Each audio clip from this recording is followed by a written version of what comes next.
السلام عليكم ورحمة الله وبركاته يا أيها الناس اتقوا ربكم الذي خلقكم من نفس واحدة وخلق منها زوجها وبث منهما رجالا كثيرا ونساء واتقوا الله الذي تساءلون به والأرحام إن الله كان عليكم رقيبا. அன்புள்ள என் சகோதரிகளே, அல்லாஹ்வின் கருணையும் சாந்தியும் சமாதானமும் என்றென்றும் நம் அனைவரின் மீதும் நிலவட்டுமாக என்ற துவாவுடன் எனது இந்த சிறிய உரையை ஆரம்பம் செய்கிறேன். அல்லாஹ்வின் நல்லடியார்களே, அல்லாஹ் கூறுகிறான், அல்லாஹ் தண்ணீர் தூய்மையானதாகவும் அதை கொண்டு தூய்மைப்படுத்துவதற்காகவும் கொடுத்துள்ளான். அப்போ இந்த உலகத்துல வாழக்கூடிய மனிதர்களான நம்ம எல்லாருக்குமே அல்லாஹ் கொடுத்திருக்க நியமத்துக்கள் எல்லாத்தையும் விட பெரிய ஒரு விஷயமா இருக்கிறது இந்த தண்ணீர் தான். அந்த தண்ணீர் எதுக்காக கொடுத்திருக்கான்? அதை கொண்டு நம்ம தூய்மை அடையணும் அப்படிங்கிறதுக்காக தான் அல்லாஹ் கொடுத்திருக்கான். ஆனா இன்னைக்கு நிறைய பேர் பார்த்தோம்னா தண்ணியை வேஸ்ட் பண்றவங்களா இருக்காங்க. கொஞ்சமா அளவு கடந்து செலவு செய்யக்கூடியவங்களா, போனோம்னா டேப்பை திறந்து விட்டு அப்படியே வேஸ்ட் பண்றாங்க. தண்ணி பாட்டில் இருந்தா தண்ணியை குடிச்சிட்டு பேலன்ஸ் உள்ளதை அப்படியே தரையில கொட்டிடுறாங்க. இந்த மாதிரியான விஷயங்கள் தான் மனிதர்கள் செய்யறாங்க. ஆனா இன்னும் கூட பல நாடுகள்ல தண்ணீருக்கு ரொம்ப கஷ்டப்பட்டு இருக்காங்க. ஆனா நமக்கு அல்லாஹ் அந்த மாதிரி செய்யல. தண்ணீரை கொண்டு நிறைய விஷயங்கள் நம்ம செய்யக்கூடியவங்களா இருக்கும். சாப்பாடா இருக்கட்டும், எதுவா இருந்தாலும் நம்ம தண்ணீரை கொண்டுதான் செய்யணும். அப்போ அல்லாஹ் நமக்கு எவ்வளவு இந்த தண்ணியை கொண்டு நியமனம் செஞ்சிருக்கான், அதுக்கு நம்ம எவ்வளவு நன்றி செலுத்தணும். இன்னும் நபி ஸல்லல்லாஹு அலைஹி வஸல்லம் சொல்ற ஹதீஸ் பார்த்தோம்னா, நின்று கொண்டு தண்ணீரை குடிக்க கூடாது, அது வெறுக்கத்தக்க விஷயம்னு நபி ஸல்லல்லாஹு அலைஹி வஸல்லம் அவங்க சொல்றாங்க. எப்போ 1400 வருடங்களுக்கு முன்னாடி நபி அவர்கள் சொல்ற இந்த விஷயத்த இன்றைக்கு விஞ்ஞானிகள் எப்படி சொல்றாங்க? நின்று கொண்டு குடிக்கிறது கூடாது, அது தப்பு, அதனால உங்க உடல் நலம் பாதிக்கும், ஆரோக்கியம் கெட்டு போயிடும் அப்படின்னு சொல்றாங்க. நின்று கொண்டு நம்ம தண்ணி குடிக்கிறதுனால நம்மளோட அந்த கல்லீரல் லிவர் டேமேஜ் ஆகுமா, அதுல கட்டி ஆகும் அப்படின்னு சொல்லியிருக்காங்க இன்றைய விஞ்ஞானிகள். ஆனா 1400 வருடங்களுக்கு முன்னே நம்மளுடைய முகமது நபி ஸல்லல்லாஹு அலைஹி வஸல்லம் அவங்க வெறுத்தாங்க நின்று கொண்டு குடிக்கிறதுன்னு சொல்லியிருக்காங்க.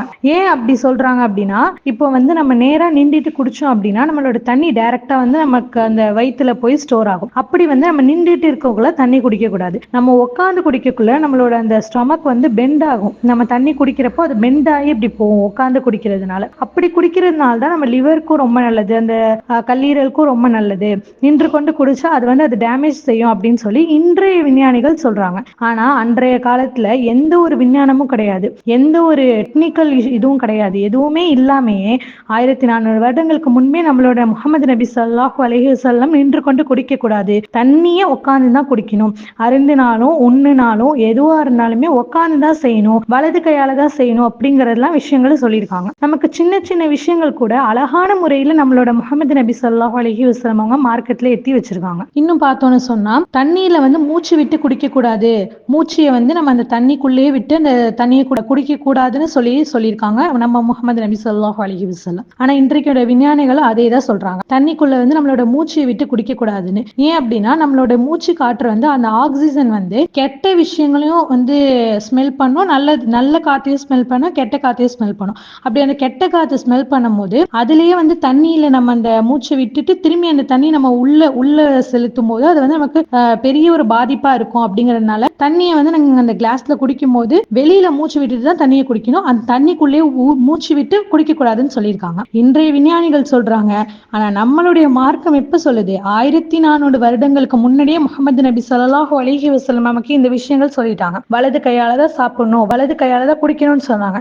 இன்றைய விஞ்ஞானமும் அதுதான் சொல்லுது, வலது கையால சாப்பிடுங்க, ஏன்னா அதுதான் அசுத்தம் இல்லாத விஷயங்களை நமக்கு கற்றுத்தரும், அதுதான் தூய்மையா நமக்கு இருக்கும் அப்படின்னு சொல்லி இன்றைய விஞ்ஞானம் சொல்லுது. எந்த ஒரு டெக்னிக்கலும் இல்லாம, எந்த ஒரு விஷயமும் இல்லாம அல்லாஹ்வுடைய வஹீயின் மூலமா மட்டுமே நம்ம மார்க்கத்துக்கு எவ்வளவு நல்ல விஷயங்களை நபி ஸல்லல்லாஹு அலைஹி வஸல்லம் அவங்க நமக்கு எத்தி வச்சிருக்காங்க. சின்ன சின்ன விஷயங்கள்ல கூட நம்மளோட ஆரோக்கியத்தை பார்த்தவங்களா அவங்க இருக்காங்க. நம்மளுடைய ஆரோக்கியத்தின் மேல கவனம் செலுத்தக்கூடியவங்களா எல்லா விஷயத்திலுமே, எல்லா ஒரு சின்ன சின்ன விஷயங்கள்ல கூட நமக்கு இதை செய்யுங்க, இதை செய்யாதீங்க அப்படின்னு சொல்லி சரியான முறையில நம்மளை வழிகாட்டி கொண்டு போயிட்டு இருக்காங்க. எனவே இந்த மாதிரியான சின்ன விஷயங்கள் தான், தண்ணி குடிக்கிறது, சாப்பிடுறது, இதெல்லாம் வலது கையால செய்யறது, உட்காந்து சாப்பிடுறது, தண்ணி குடிக்கிறது, இந்த மாதிரி பிஸ்மில்லா சொல்லி ஆரம்பம் செய்யறது, இந்த மாதிரியான சின்ன சின்ன விஷயங்கள் கொண்டு அல்லாஹ்வுடைய திருப்தியையும் பொருத்தத்தையும் நாட வேண்டும் என்ற துஆவுடன் எனது இந்த சிறிய உரையை நிறைவு செய்கிறேன். வாஹிர் தவான் அல்ஹம்துலில்லாஹி ரப்பில் ஆலமீன்.